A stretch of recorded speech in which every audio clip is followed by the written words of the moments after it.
Friends, I've got a lot I'd like to say this week. So, if you'll allow me to take the liberty, please, I've prepared a script.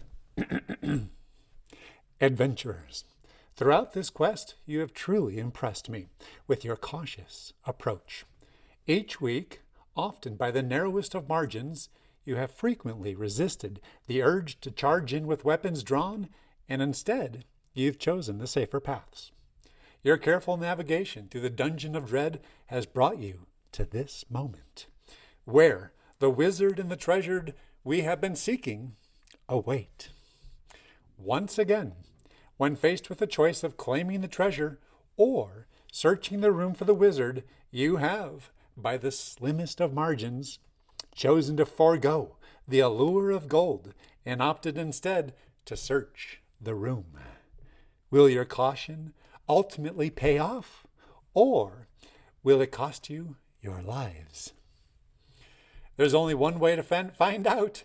Friends, let's return now to our adventure. Let's return now to the Dungeon of Dread.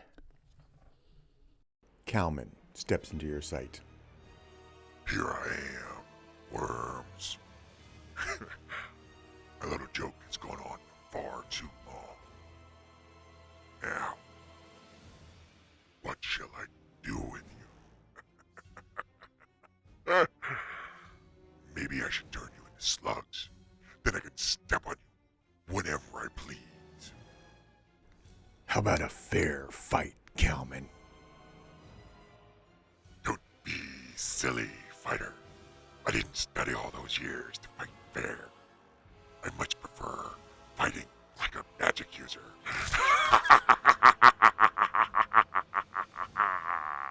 He roars with laughter and shoots 4 bursts of silver-white light from his fingers. You and the halfling jump for cover. Hiding won't save you, my little slugs. You hear sizzling noises. Then, a blinding pain surges through your elbow. You have time to do no more than gasp with pain before 8 more bursts arc toward you. Rolling in terror, you try to dodge, but they follow you and burn into your body. You lay gasping on the ground, dimly aware of Loris whimpering in the background.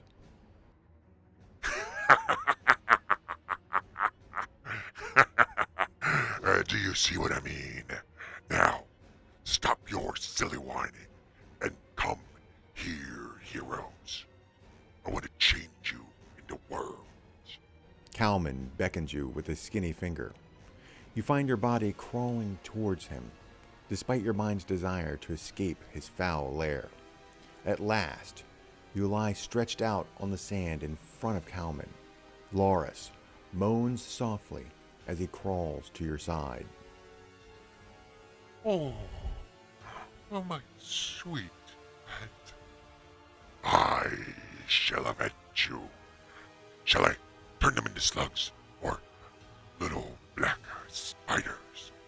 Both squish nicely when you step on them. Your skin crawls. You do not want to be turned into any kind of bug. If only you could draw your weapon. Suddenly, the halfling's furious voice screams, "No! You are going to turn me into a bug! I hate bugs!"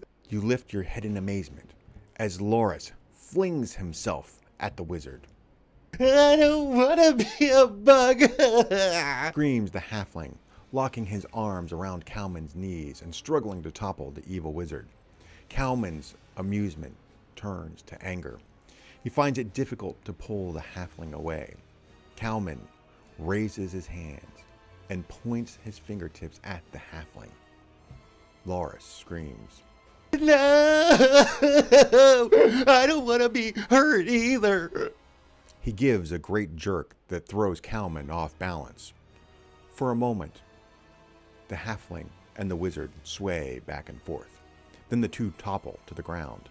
Ignoring your pain, you force yourself to your knees and crawl to the struggling wizard and halfling.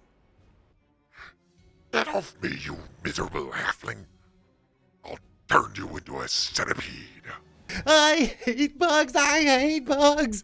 Finally, Kalman wrenches one leg free and kicks at the halfling. You realize this is your only chance. If you are to live, you must do something. Now, gathering all of your strength, you fling yourself on top of the struggling wizard and grab both of his wrists to prevent him from throwing any more spells. Kalman roars in fury.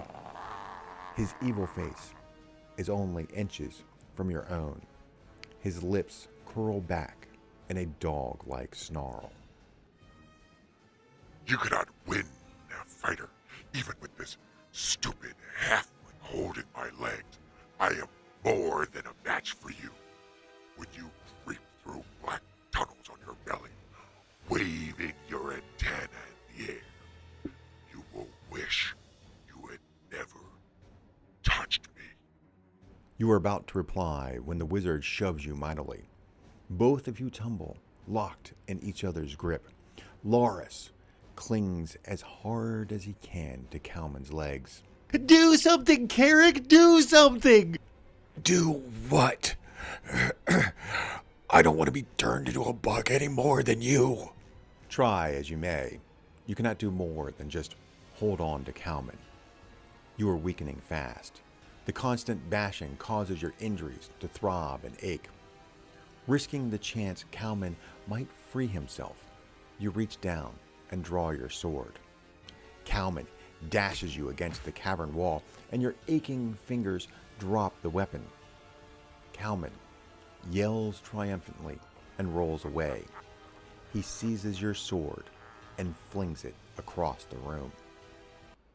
Rolling away from Kalman, you strike the treasure room bars.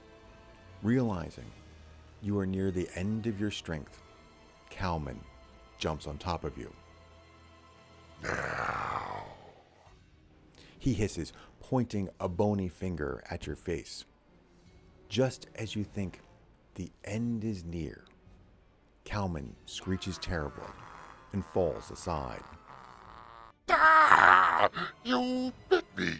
Let go! Let go! Loris has wrapped himself around Kalman's legs, his teeth clamped on the evil wizard's leg. You scramble for your sword, but it lies across the room. Your hand fumbles about, searching for anything that can serve as a weapon. Your fingers close upon coins, jewels, a chalice. Useless. All useless. Suddenly, your fingers encounter a slender, heavy metal rod. The rod grows warm as soon as you touch it. As you bring it forward, you see that the rod glows pale green. Kalman's eyes open wide, and he grows pale. Horror spreads over his face. He cringes, hands held before him, trying to escape the rod. His mouth moves, but no words come out. You strike Kalman with the rod. Before your disbelieving eyes, the wizard's body grows stiff, then breaks into dozens of splinters. As you stare at the shattered wizard, you hear hissing. A stinking black cloud explodes from the broken body. You and Loris edge as far away from the cloud as possible. What will this cloud reveal? The stinking cloud billows and rolls, hiding all that lies beneath it. Loris shivers and clings to you. His teeth chatter with fear. A horrible, ear-splitting, heart-stopping screech assaults your ears, and an inhuman head pokes out of the cloud. It glares at you.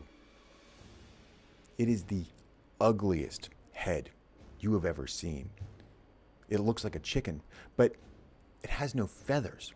The eyes are large and lidless. A large, curved beak snaps open and shut.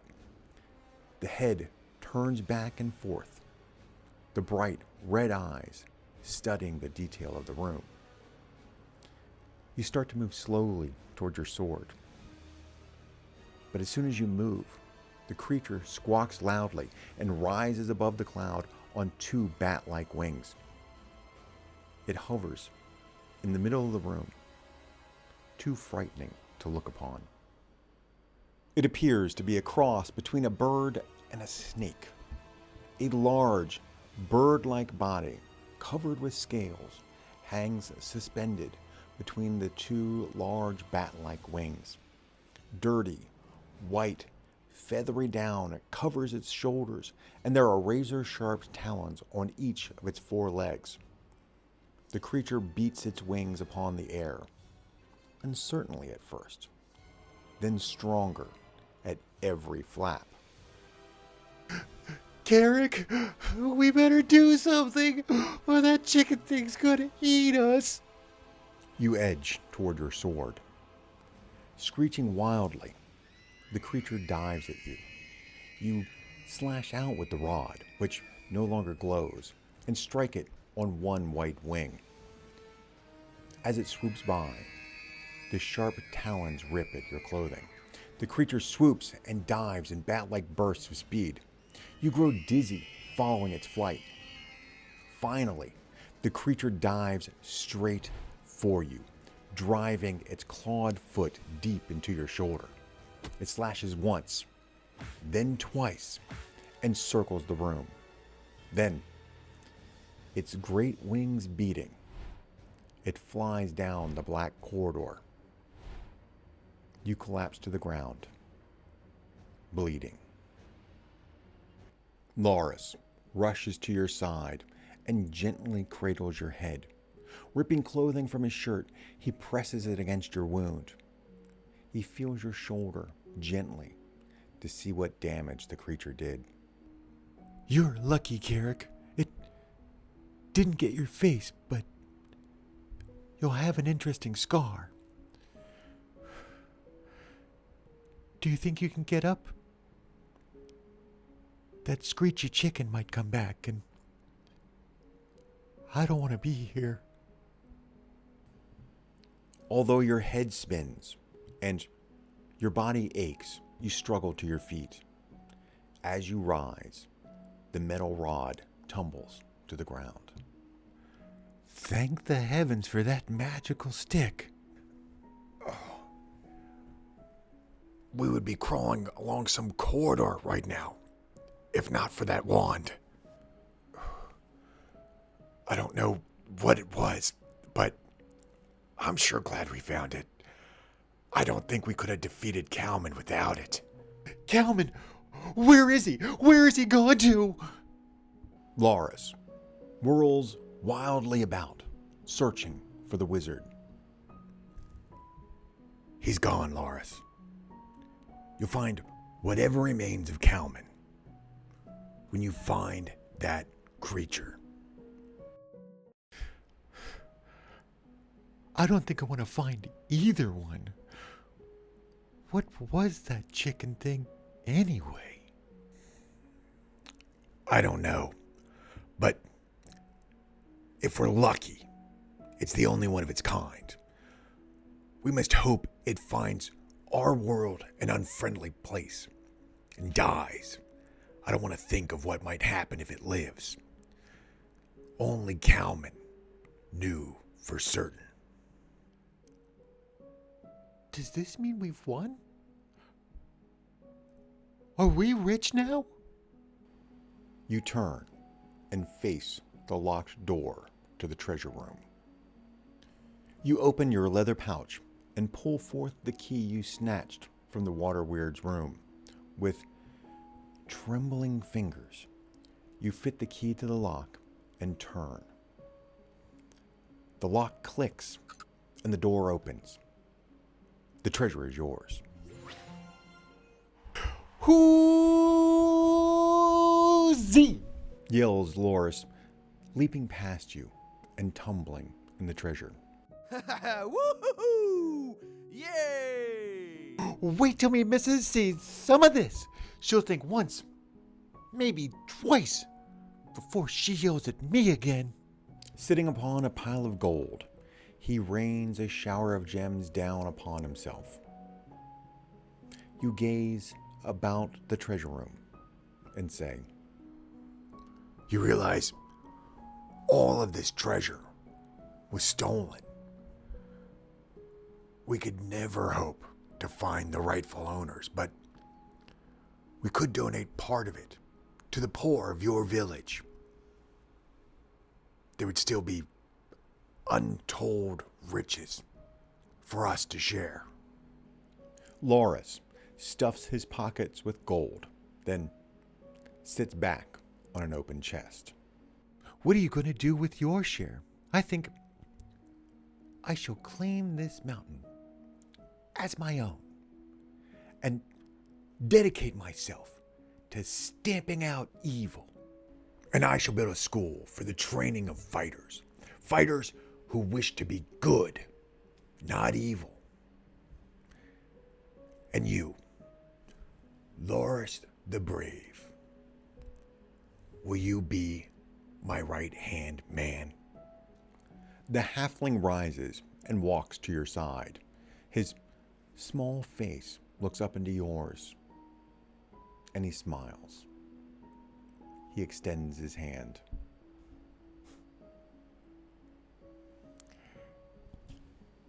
I'm your man. You clasp his hand tightly and leave the treasure room.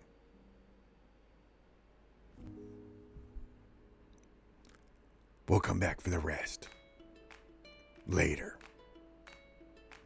You edge past the basilisk and return to the breezy corridor you noticed just before you entered Kalman's treasure room. You find a narrow, spiraling staircase. This staircase curves upwards for a long time. At last, you find yourself standing before a huge boulder that blocks any further progress. Searching its surface carefully, you notice a cleverly hidden latch. You pull it, and the boulder swings aside. Sunlight streams in.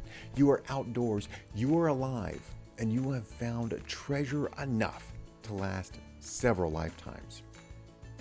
Suddenly, the boulder swings shut behind you. You turn around and see nothing but the smooth face of the mountain. But you are not dismayed. You know that when you both return, you will find the entrance and enter the dungeon once again, this time as the owners. Congratulations, adventurers. You made it through the Dungeon of Dread, and you made it look easy. Bravo. It turns out the only thing that really needed to be feared in this dungeon was a young warrior and his pint-sized companion. Adventurers, I raise my mug to you for a quest well played. Speaking of raising that mug, please, won't you join me in doing so and raise that mug for our storyteller? Matt, my heartfelt thanks goes out to you for presenting a story unlike any we've ever encountered on this page before. Sir, well told, well played. Thank you. As we conclude this adventure, we also wrap up our storyteller's chapter. And with that, I'd like to offer my heartfelt thanks to my good friends, Cole, Matt, and David. Gentlemen, thank you so much for keeping the story alive and for giving me time to fight my own battle with cancer. A battle, I'm happy to say, I'm winning. Friends, I'll be back in the new year with more stories to tell and new content as well. Stay tuned for that. More details later, more details to come. I'll see you on the next quest.